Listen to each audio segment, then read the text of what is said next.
Hey, everybody, and welcome to another deep dive.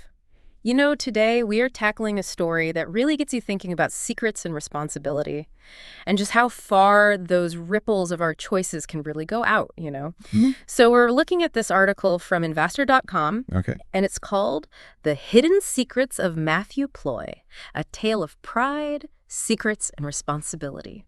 Kitschy. Yeah, it's going to be a wild one, so All right. buckle up. Well, what really grabs you at the start of this piece is Melissa. Okay. She's in a tough spot, Oh. pregnant. Oh. But the father, Matthew Ploy, not exactly thrilled about the news. Actually, the article hints that he's kind of hoping that, maybe this whole pregnancy thing would just disappear. So right away, we've got this clash between hope and reality. I Yeah. mean, Melissa's dealing with an actual pregnancy. Right. But Matthew's stuck in this denial, I guess. It's a pretty common human reaction when things get rough. Yeah, have you ever felt that, like, wishing a situation would just vanish? Poof. But what makes this case interesting is how Matthew handles his denial. Instead of facing it, head on, he goes into hiding. Mm-hmm. Creates this whole web of hidden feelings and things left unsaid. And that hiding, that secrecy, it have consequences, right? Oh, absolutely. This isn't just about him anymore. The article tells us that Melissa, feeling overwhelmed and alone, decides to reach out to Matthew's parents Wow. for support. That's a brave move, considering they could have judged her or rejected her. I can only imagine the nerves. What was their reaction? Surprisingly heartwarming, actually. Instead of anger or disappointment, they offer Melissa unconditional support. The article even quotes them saying, "Let me know what you need. I'll help you any way I can." That's incredible. Like a total breath of fresh air. It makes you wonder, though, if their compassion might, nudged Matthew towards owning up to things. Did he follow their lead? Unfortunately, no. When Matthew finds out his secret's out, he reacts in the opposite way. Furious with Melissa for telling his parents. It's as if his pride's been hurt, and he's more worried about keeping up appearances than, well, becoming a dad. That's such a stark contrast to his parents' compassion. What do you think's fueling his anger? Is it all about image, or is there something deeper there? That's a good question. It seems like his anger might be coming from a fear of change, and that feeling of losing control. Becoming a parent, it's a huge life change. And for someone like Matthew, who seems to really value his carefully crafted image, this unplanned pregnancy might feel like his plans are completely derailed. It's almost as if he sees this pregnancy as a threat to who he is, instead of a chance to grow. Exactly. And that fear, it can paralyze you. It can lead to avoidance, which is exactly what we see with Matthew. Instead of engaging with Melissa and preparing for fatherhood, he retreats further, choosing sporadic and cold communication. So we have Melissa trying to build bridges to create a space for co-parenting, and Matthew's essentially shutting down. That must have been incredibly frustrating for her. Well, absolutely. The article really highlights Melissa's desire for Matthew to be involved, not for financial support or even constant presence, but just for the child to know both parents. It's a basic human need, that longing for connection and belonging. And yet Matthew's pushing back against that, choosing distance over connection. So what happens next? This can't be the end of the story, right? Oh no, it's far from over. Just as Melissa's starting to accept that she might have to handle parenthood mostly on her own, Matthew makes an unexpected move. He shows up unannounced at her place, throwing her world into chaos again. Wait, hold on. After all the silence and avoidance, he just pops up out of the blue. That seems a bit out of character, doesn't it? It does. And it really shows the inconsistency in his actions. It's almost as if he's fighting with himself, torn between this urge to connect and the overwhelming fear of responsibility. But his sudden appearance doesn't go over well. The article quotes Melissa saying, "He's freaking here again. I told him he's got to stop doing this." It's clear she feels disrespected by his disregard for her boundaries. It's fascinating how this seemingly personal story is starting to reveal some universal truths about how we behave. This back and forth between pride and responsibility, between wanting to control a situation and having to adapt to the unexpected, it's something we all grapple with at some point. Absolutely. And that's what makes this deep dive so compelling. It's not just gossiping about someone else's drama. It's a chance to hold up a mirror to ourselves and ask some tough questions about our own tendencies and choices. I couldn't agree more. And we're just scratching the surface. There's so much more to unpack about the long-term consequences of Matthew's actions, not just for Melissa and their child, but for himself as well. But before we get too far ahead, let's take a moment to reflect on what we've learned so far. You with me? Absolutely. I think this story has already given us a lot to think about. For sure. It's really highlighting how our choices, even those made in private, can have a ripple effect, impacting not just our own lives, but the lives of those around us. It's a reminder that running from responsibility might offer temporary relief, but it rarely leads to genuine peace or happiness. Well said. And it's a reminder that personal growth often requires us to face our fears head on, to step outside our comfort zones and embrace the unknown, even when it feels scary. Okay, let's pause here for a moment. When we come back, we'll delve deeper into the consequences of Matthew's choices and explore the psychology of pride and secrecy. We'll also discuss how this story can help us recognize and address similar patterns in our own lives. Stay tuned. So, as we were talking about Matthew's avoidance and how it was affecting Melissa, one thing that really hit me reading this article was how simple her requests actually were. Yeah, it's true. She wasn't asking him to, completely change his life or even give her money. Right. It was more about him just acknowledging he was going to be a dad and showing, a basic level of commitment to their child. Exactly. Yeah. It's acknowledging that a child needs both parents, even if the relationship, isn't traditional. Right. Melissa just wanted Matthew to step up, Yeah. to show he cared, even if it was just through occasional calls or visits. Yeah, it seems like a pretty reasonable ask, especially given, what they were dealing with. Yeah. But Matthew keeps resisting. It's almost like admitting he's going to be a dad would somehow make him less of a person. That's a really good point. And it brings us to something the article digs into, the idea that maybe Matthew's avoiding all this because he's afraid of personal growth. Huh. You see, becoming a parent, it really changes you. It forces you to face your own limits and, step outside your comfort zone. So it's not just about shirking responsibility. Yep. It's about resisting that personal evolution that being a parent often kind of forces on you. Exactly. Think about someone who's built this image of themselves, this persona they showed to the world. Yeah. For Matthew, becoming a father might feel like a threat to that image.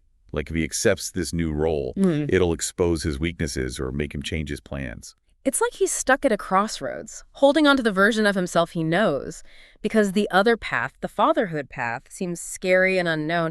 Do you think that resonates with people, even outside of, becoming a parent? That fear of change, of the unknown. Absolutely. We all have those moments where we resist change, even when deep down we know what's good for us. Like when you put off a tough task Yep. or avoid a difficult conversation. Yeah. Sometimes sticking with what's familiar feels better than that uncertainty that comes with growth. It's so true, choosing the comfort of your safe space over, venturing out into the unknown. But this story is a big reminder that clinging to what's familiar can actually have worse consequences than, embracing the challenges that come with change. Exactly. And what's even more interesting is how the article ties Matthew's struggle to a bigger societal issue. The tendency to put pride and self-preservation ahead of responsibility and empathy. Oh, that's a really interesting connection. Yeah. Are you saying that Matthew's behavior, even though it's, not great, might be reflecting something bigger about society? I think it's definitely worth thinking about. I mean, we live in a world that often celebrates personal success and promoting yourself. And while those things aren't bad in themselves, they can become a problem when they overshadow our responsibility to others and our willingness to contribute to something bigger than just ourselves. So it's not just about Matthew and his personal flaws. It's about recognizing that his actions could be influenced by, the values and expectations of the world he lives in. Precisely. And that's where the article's real challenge lies. It's not just about criticizing Matthew, but about using his story to look at ourselves. It's about asking, how do we as individuals and as a society contribute to this pattern of putting pride and self-preservation before responsibility and empathy? That's a pretty powerful question, and one that doesn't have any easy answers. It really makes us confront our own values and choices and how we might be, keeping this cycle going, even if we don't mean to. The article doesn't give us a simple solution, but I think that's on purpose. It's not about telling us what to do. Yeah. It's about getting us talking and encouraging us to look at our own lives and see how we can break free from this pattern. I love that. It's about empowering us to become more, conscious, more accountable for our choices, and more aware of how those choices affect the world around us. Exactly. Being aware is the first step to change. Once we recognize those tendencies in ourselves, we can start to fight them. So true. We can ask, what's really motivating me here? Am I acting out of fear or pride? Or am I really trying to do what's right? It's about being more intentional, more mindful of why we do what we do, and more willing to, question those choices when they don't match up with our values. Yes. But how do we actually do that? How do we take that self-awareness and turn it into real change? That's the big question. And honestly, there's no one answer. But I think it starts with realizing that change is a journey, not a destination. We'll mess up, we'll make mistakes, we'll fall back into old habits. But the important thing is to keep trying, keep being self-aware, and keep pushing ourselves to make choices that line up with our values. It's about embracing the journey, even when it's messy, and remembering that even the smallest steps towards self-awareness and accountability can make a difference, not just in our own lives, but in the lives of those around us. I couldn't agree more. And sometimes it's those small, seemingly insignificant choices, those times when we choose courage over comfort, empathy over self-preservation, that actually end up making the biggest difference. As we're wrapping up our deep dive into Matthew's story, it's amazing how much we've uncovered. We started with what seemed like a pretty simple story about a guy avoiding responsibility. Right. And now we're talking about societal pressure, fear of change, and trying to balance what we want with what others need. Yeah, it really highlights how these personal stories can reveal so much about human nature. Yeah. It's like holding up a mirror, Mm-hmm. makes you think about your own choices. And I think that's what makes this deep dive so valuable. It's not about, picking apart Matthew's actions or judging him. Right. It's about using his story to make us think about ourselves, to ask those tough questions about our own tendencies, like with pride and secrets, and how we deal with responsibility in our own lives. Absolutely. The article ends with a powerful question. How long can we run from our responsibilities before they catch up to us? It really stays with you. Yeah. Makes you consider the consequences of avoiding things and the impact of our choices down the road. It's a pretty sobering thought, isn't it? The idea that we can't escape our responsibilities forever. That eventually those choices will come back to us, whether we're ready or not. Exactly. But, I want to ask another question, one that builds on that and challenges us to go even further. How can we see and address those tendencies towards pride and secrecy in ourselves before they turn into actions that we might regret? That's a great question, and I think it takes a lot of self-awareness.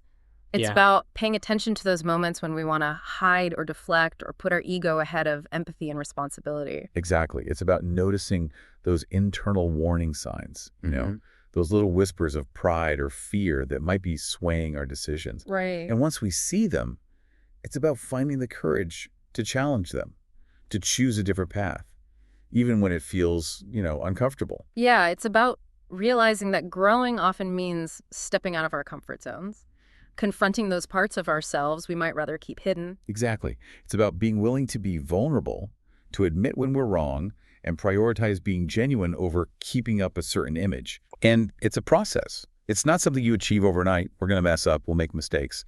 But what matters is to keep trying to improve, keep being self-aware, and keep pushing ourselves to be more conscious, more accountable, and more empathetic people. That's a great way to put it. It's about embracing the journey, even with all its bumps, and realizing that even small steps toward greater self-awareness and responsibility can have a big impact, not just on us, but on everyone around us. Well said.